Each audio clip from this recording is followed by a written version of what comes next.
Hello, my name is Jocelyn Mashkori-san. Today I'm going to be discussing with you a recent NBC News article posted by Claire Atkinson titled, "Netflix Faces Price Pressures as Their Subscriber Growth Slows." I'm going to give you a brief summary of what was in this article, but more importantly, I'm going to explain to you why this article about Netflix is significant to management as a whole. In this article, Claire Atkinson starts off by telling us about Netflix's initial and explosive success. At one point, they had 151 million subscribers and were no doubt the leading competitor in the streaming industry. However, that's not the case anymore, and they're faced with quite a large dilemma. In Netflix's second quarter 2019 report, they predicted to gain 300,000 subscribers. In reality, they lost 100,000 subscribers. And in addition to that, in July of 2019, their stock prices decreased 10%, and since then have continued to decrease to the current 30% decrease. Now the question becomes, what is Netflix going to do to gain back those subscribers and to maintain the competitive advantage that they once had? Luckily, Netflix let us in on a little bit of the behind the scenes. Netflix is giving up their rights to two of their most famous shows, Friends and The Office, because they paid $500 million for the show Seinfeld and $200 million for the show Game of Thrones, which will be on Netflix soon. In addition to that, they're giving up some of their least played comedies because they're bringing in leading famous comedians Amy Schumer and Dave Chappelle to be on their Netflix platform. Now, will this be enough to bring back their subscribers, to raise their stock prices, and to bring back the success that they had? I don't know, because there's another problem. Netflix is faced with two new competitors, Apple and Disney. Both Apple and Disney are bringing to the customers a streaming platform very similar to Netflix. And while Netflix raised their subscription price to $13 a month in May of 2019, both Apple and Disney have lower prices for their subscription services. Now Netflix is placed with the choice of, do they lower their price to compete with these companies as well?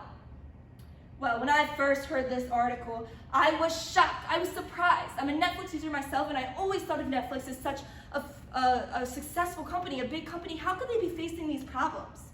But as I really took time to look at this, I realized that if such a large company and big and successful company can be facing these problems, so is every company, so is every management team around the world in every industry, big or small, new or old. They're facing these same problems. And why? Why is this Netflix article related to management all over the world? Two words: competitive advantage. Competitive advantage is simply having that edge over your competitors, which leads to success. Now, if we look at Porter's 4 competitive strategies, we see that Netflix has always used that differentiation strategy. The differentiation strategy is basically having that unique and different product. So people subscribe to you, people buy your product because it's unique, it's different. And that's what Netflix was. That's how they were initially so successful. And while they still use that strategy, they're bringing in these different shows, hoping that these different shows bring the subscribers to them because they want those shows. They're faced with that dilemma. Do they use a different strategy from Porter? The cost leadership strategy. The cost leadership strategy is basically having lower prices than your competitors. Over time, many other companies are bringing to the market the same things Netflix has. It's no longer so unique. So in order to compete with them, it might be essential to lower the prices, to use the cost leadership strategy in addition to differentiation. From my personal experience, I worked at a restaurant. I opened with this restaurant. This was an authentic Italian restaurant.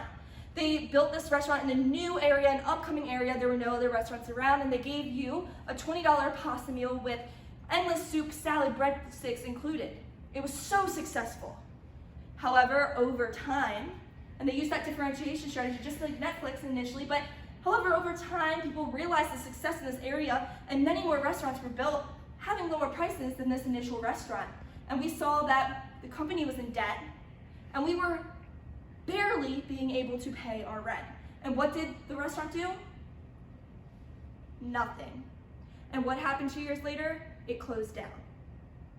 From this experience, I see that they're put in the same situation as Netflix. They used the differentiation strategy, but it wasn't so unique anymore, and what did they do?